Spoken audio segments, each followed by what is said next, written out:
Good morning friends, कैसे हैं आप लोग। चलिए अब हम लोग नेक्स्ट प्रॉब्लम देखेंगे। ये हमारी इंस्टीट्यूट ने कई बार ये प्रॉब्लम पूछी है, बट सिर्फ आरटीपी में पूछी है। स्क्रीन पर आप देखें, ये प्रॉब्लम मैंने दिखाई हुई है, एक बार पढ़ लें इसे। ABC limited manufacture a product 123 at its plant at Ahmedabad, the maximum capacity of which is 200 units per month. ये अंडरलाइन कर लें, 200 units per month. Okay. Detail of raw material which goes into making of 1 unit of 123 ABC are provided to you below। इन्होंने बताया कि हमारा जो है एक यूनिट बनाने के लिए हमको 6 तरीके के रॉ मटेरियल लगते हैं, ABCDEF। इनकी क्वांटिटी दे रखी है और प्राइस दे रखी है। Standard fixed overhead are 20 lakhs per month, whereas the standard variable overhead has been estimated as equal to 1400 per unit of finished goods। You are required to compute the standard cost of the product। तो हमें standard cost निकालनी है। अब इसके आगे इन्होंने और detail दी है, लेकिन पहले इन्होंने पूछा स्टैंडर्ड कॉस्ट निकालनी है, तो हम कोशिश करते हैं कि पहला आंसर इनका निकालें, फिर आगे जो आंसर होंगे उसको निकालेंगे। तो ये देखें, ये जो प्रॉब्लम हम कर रहे हैं ये आरटीपी की प्रॉब्लम है, नवंबर 2011 की। ठीक है, हमको निकालनी है standard cost per unit of finish goods. ठीक है, तो इसमें सबसे पहले होगा हमारा रॉ मटेरियल। रॉ मटेरियल के लिए हम लोग वर्किंग नोट बनाएंगे एक।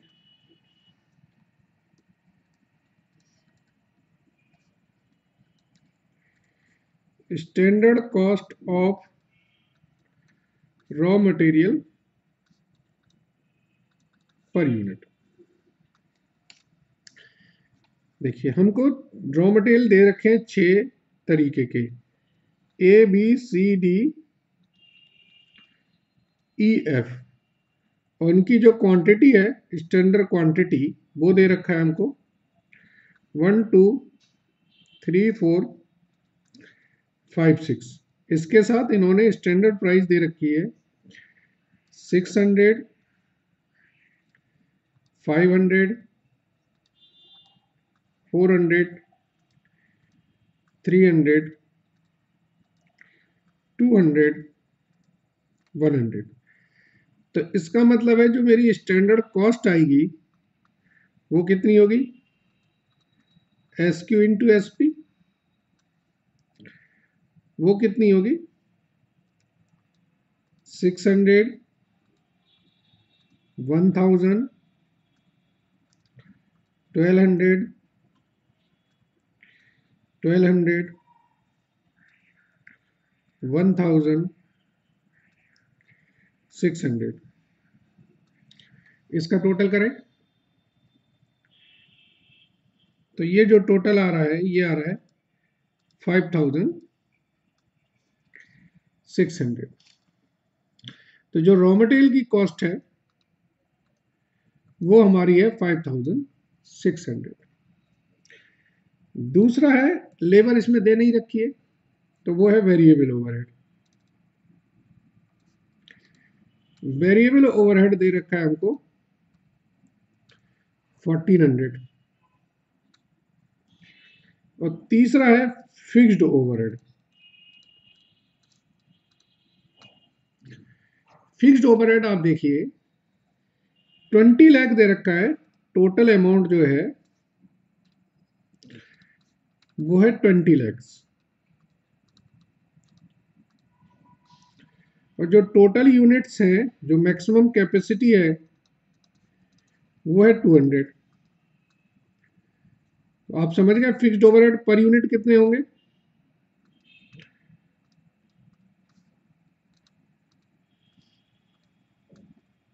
ठीक है ना, इनका टोटल करेंगे आप तो ये आया मेरा 17,000। ये क्या आ गया, स्टैंडर्ड कॉस्ट पर यूनिट। देखिए क्वेश्चन में यही पूछा था कि नहीं पूछा, स्टैंडर्ड कॉस्ट पर यूनिट पूछा था इन्होंने, तो वो हमने बना दिया। अब आप क्वेश्चन को साइज या लेंथ से डरने की जरूरत नहीं है, क्वेश्चन को इन्होंने कॉम्प्लिकेट कर सकते हैं बट वो इजी ही होता है। दूसरा इन्होंने बोला है compute the production volume variance in case of company produces and sales only 100 units. तो आप देखें जो दूसरा पार्ट है इसका, वो है हमारा प्रोडक्शन वॉल्यूम वेरिएंस।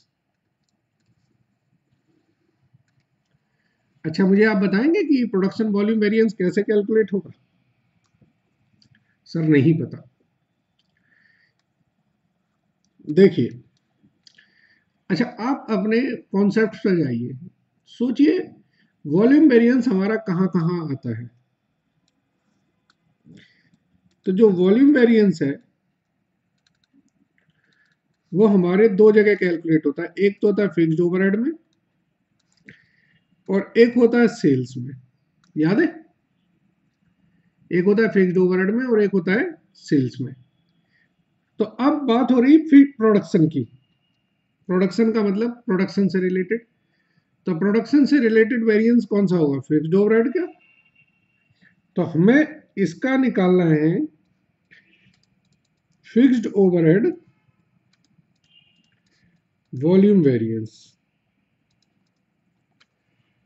इसका फॉर्मूला क्या होता है जरा बताएं। फिक्स्ड ओवरहेड वॉल्यूम वेरिएंस का फॉर्मूला होता है recovered overhead minus budgeted overhead, यही होता है। तो अब रिकवर्ड के लिए क्या फॉर्मूला होता है, रिकवर्ड ओवरहेड का फॉर्मूला होता है एक्चुअल आउटपुट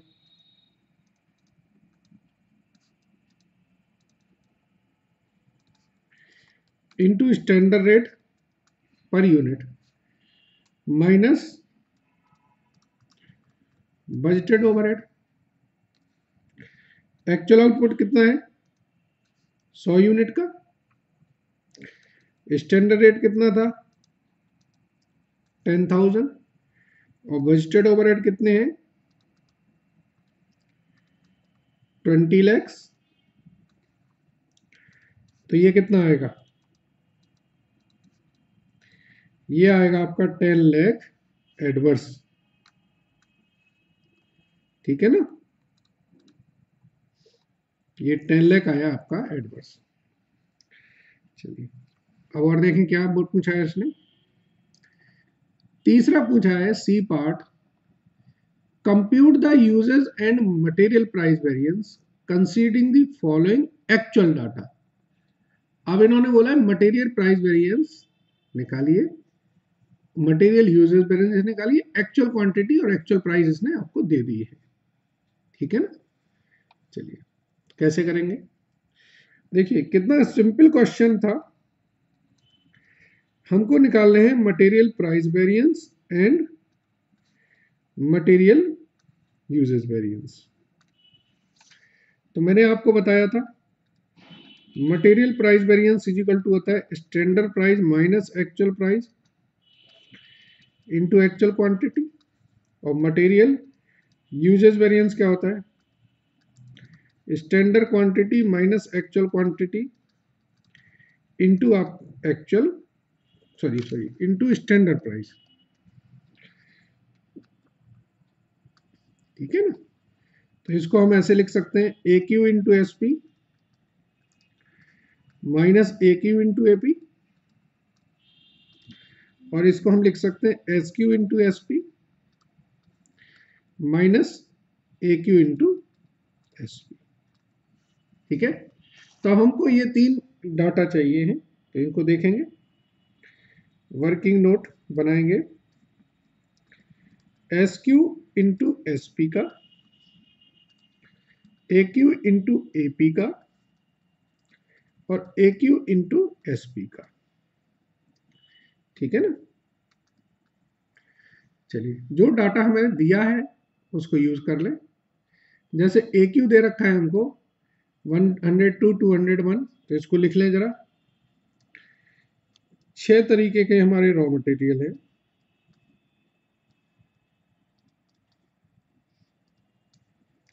तो इसमें है हमारा 102 201 310 415 540 और लास्ट कितना है 610। एक्चुअल प्राइस कितनी है 700 600 500 400 300 200। एक्चुअल क्वांटिटी है हमारी 102 और स्टैंडर्ड प्राइस है इसकी 600। 201 500 310 400 415 300 540 200 610 100। ठीक है ना। जब आप इसका टोटल करेंगे तो इसका मैं टोटल एक बार करता हूं।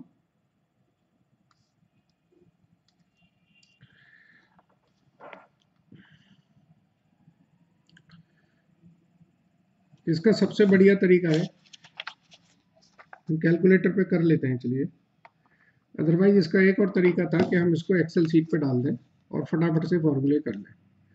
आप लोग तो कैलकुलेटर से कर सकते हैं, मैं इसको एक एक्सेल सीट से करता हूँ।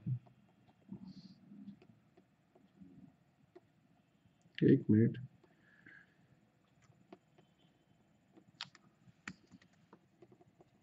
कोई भी एक एक्सेल सीट उठा लेते हैं। या एक्सेल है ही नहीं कोई।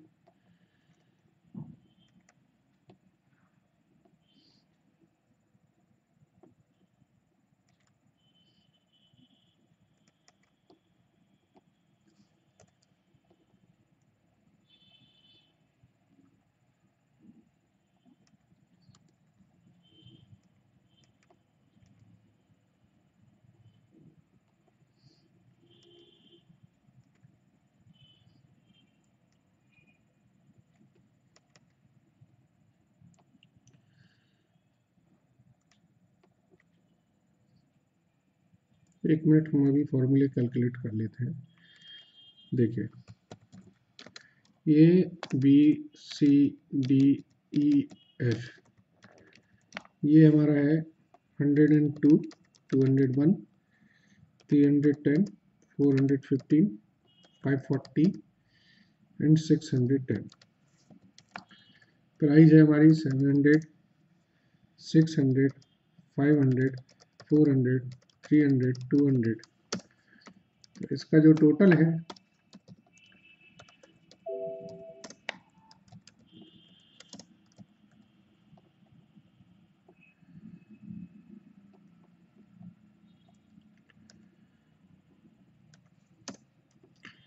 ये टोटल ये है आपका। और अगर मैं इसको एक्चुअल क्वांटिटी से करूं तो 600 500 400 300 200 100। देखिए, ये दोनों मिल गए हमको, तो इसका आंसर आ रहा है 7,97,000 और इसका आंसर आ रहा है 5,79,200। ठीक है ना। चलिए, अब मुझे चाहिए S Q into S P. इस एस क्यू क्या होती है, S Q standard quantity for actual output, ठीक है ना। तो एक्चुअल आउटपुट कितना है 100 यूनिट्स का। तो एक यूनिट के लिए हमारी जो इसमें प्राइस लगती थी वो एक लगती थी, एक ही। तो अब 100 यूनिट के लिए कितनी लगेगी 100, और स्टैंडर्ड प्राइस कितनी है 600। तो ये हो गए 100, ये 200 इंटू 500, ये 300 इंटू 400, ये 400 इंटू 200, 300, ये 500 इंटू 200, और ये 600 इंटू 100, ठीक है ना। चलिए इस S Q into S P को और कर लें।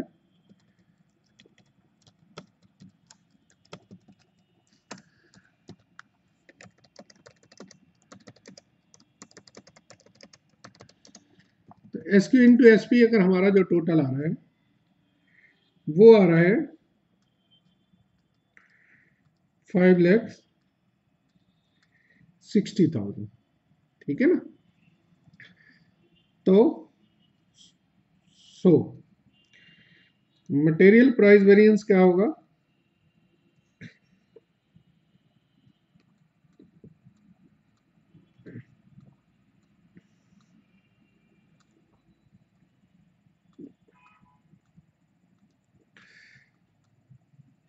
मटेरियल प्राइस वेरिएंस आपका हो गया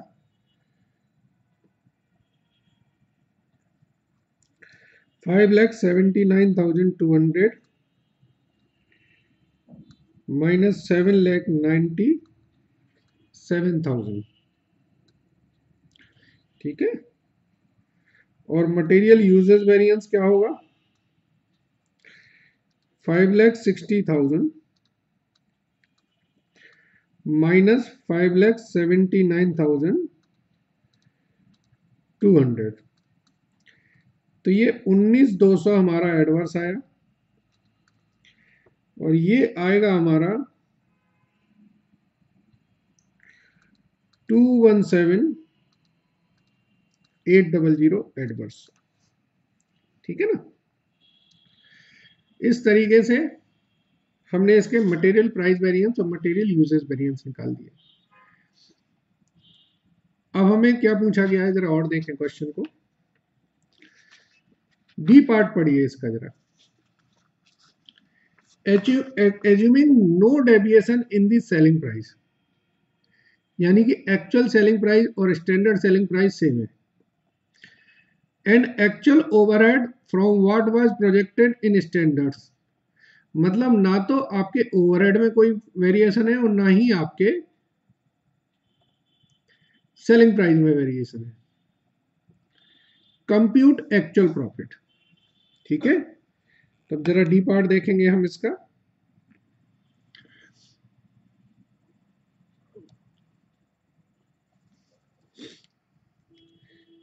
फोर्थ पार्ट है ये, जरा समझ लें। इन्होंने बोला है कि एक्चुअल सेलिंग प्राइस और स्टैंडर्ड सेलिंग प्राइस दोनों ही सेम है, यानी कि नो सेल प्राइस वेरिएंस, ठीक है ना। इसके साथ इन्होंने ये भी बोला है कि जो एक्चुअल ओवरहेड है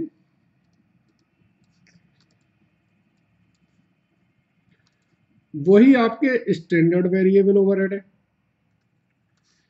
that is no variable overhead variance, ठीक है ना। एक्चुअल इसके साथ ये है। तो अब क्वेश्चन क्या रह गया है कि फिक्स्ड ओवरहेड में भी जो हमने, और एक और लिख लीजिए, एक्चुअल प्राइस एक्चुअल रेट यानी कि फिक्स्ड ओवरहेड का जो एक्चुअल रेट है और फिक्स्ड ओवरहेड का स्टैंडर्ड रेट भी बराबर है। ठीक है ना, ये भी समझ लीजिए, पर यूनिट। तो मुझसे पूछा गया है कि आप ये बताइए कि भाई एक्चुअल प्रॉफिट क्या होगा। ठीक है ना, तो समझ लें जरा, अच्छा पार्ट है ये। पहले हम लिखेंगे बजटेड प्रॉफिट कितना है, budgeted profit per unit is equal to standard selling price minus standard cost. 30,000 की आपकी स्टैंडर्ड सेलिंग प्राइस है और 17,000 रुपए की स्टैंडर्ड कॉस्ट है, तो यानी कि 13,000 रुपए पर यूनिट। तो ये बजटेड प्रॉफिट हो गया, या इसको हम बोल सकते हैं एसपी। अच्छा, एक्चुअल प्रॉफिट क्या होगा, ये भी कितना होगा, 13,000 रुपए पर यूनिट। छोड़ दीजिए इसको भी। तो देखिए, अब अगर हम एक रिकॉन्सिलिएशन स्टेटमेंट बनाए तो बजटेड प्रॉफिट क्या था हमारा, हमने 200 यूनिट का प्लान किया था 13,000 रुपए से, हमने 26 लाख रुपए का प्रॉफिट प्लान किया था। ठीक है, इसमें हम माइनस करते हैं, मतलब एडजस्टमेंट करते हैं सेल वेरिएंस का एंड कॉस्ट वेरिएंस का। तो सेल प्राइस वेरिएंस तो हमारा है नहीं, अब रह गया हमारा सेल वॉल्यूम वेरिएंस। तो वो क्या है, हमने 200 यूनिट का प्लान किया था, एक्चुअल में हमने 100 यूनिट बेची हैं,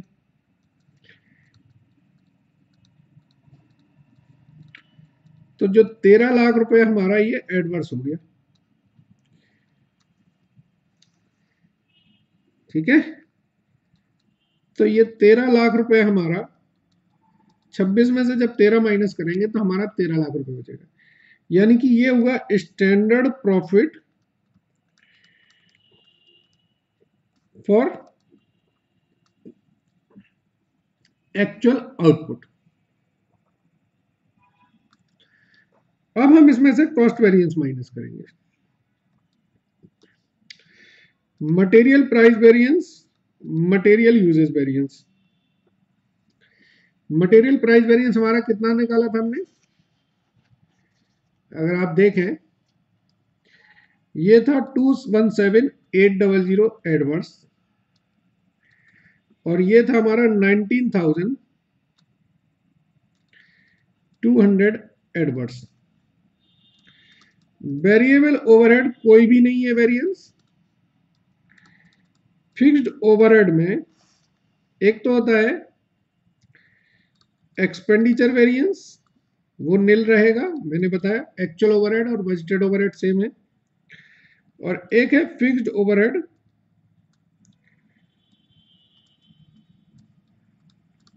वॉल्यूम वेरिएंस। ये हमने निकाला था कितना, 10 लाख एडवर्स, जो वॉल्यूम की वजह से फर्क पड़ा है। इसको प्लस माइनस कर दें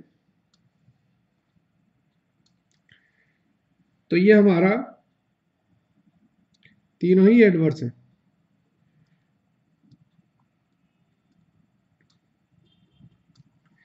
जो एक्चुअल प्रॉफिट आएगा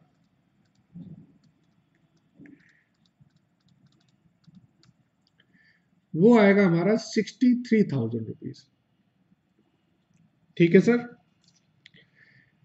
तो देखिए ये क्वेश्चन को एक बार थोड़ा सा और रिव्यू कर लेंगे। हमसे पहले पूछा गया, एक डिटेल दे रखी थी, हमसे पूछा गया भाई स्टैंडर्ड कॉस्ट क्या है, निकाल दी हमने। स्टैंडर्ड कॉस्ट में हमने रॉ मटेरियल, वेरिएबल ओवरहेड और फिक्स्ड ओवरहेड ले लिया। फिर पूछा प्रोडक्शन वॉल्यूम वेरिएंस, तो हमने देखा सर वॉल्यूम वेरिएंस दो जगह निकालते हैं, एक तो सेल्स में, एक फिक्स्ड ओवरहेड में। ये प्रोडक्शन से रिलेटेड है, इट मीन्स ये हमारा फिक्स्ड ओवरहेड वॉल्यूम वेरिएंस पूछ रहा है। तीसरा हमने बोला यूजेज एंड प्राइस वेरिएंस निकालिए, तो यूजेज एंड प्राइस के लिए हमको एक्चुअल डाटा दे दिया था, इससे हमने यूजेज एंड प्राइस वेरिएंस निकाल दिया, ठीक है ना। इसके बाद फिर पूछा उसने कि अगर हमारी सेलिंग प्राइस में कोई फर्क नहीं है, अगर हमारी सेलिंग प्राइस में कोई फर्क नहीं है तो, और एक्चुअल ओवरहेड्स में भी कोई फर्क नहीं है रेट्स में, तो क्या होगा। तो उस केस में फिर हमने आपका बजटेड प्रॉफिट से एक्चुअल प्रॉफिट को हमने रिकंसाइल किया। ऑब्जेक्टिव ये है कि देखिए क्वेश्चंस को बड़े ही डिफरेंट तरीके से प्रेजेंट किया गया था, लेकिन अगर हम कॉन्सेप्ट से चले तो वो क्वेश्चंस को हमने इजीली सॉल्व कर लिया, ठीक है। आई थिंक सो ये पॉइंट क्लियर हो गया होगा। अभी हम लोग नेक्स्ट प्रॉब्लम्स करेंगे। Thank you.